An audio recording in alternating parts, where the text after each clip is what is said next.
5+5 आहे = 66 आहे. त्याच्यामध्ये जे काही करायचं आहे ते करा, पण 66 यायला पाहिजे. नाही तसं लिहायचं नाही, फक्त बॉक्समध्ये काय करायचं आहे ते करायचं.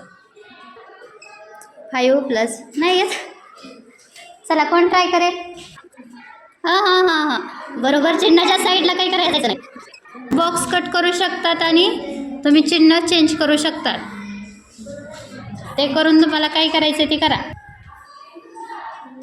काय सांगितले आताच? +5च्या पुढे काहीच लिहायचं नाही. कट करते. सोडू नाही सुटणार तुम्हाला कोणाला. 5+5 = 66 होतं. बॉक्स जर कट केला,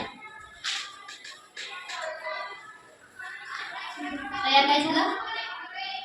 15 + 51 = 66. आलं का नाही आन्सर?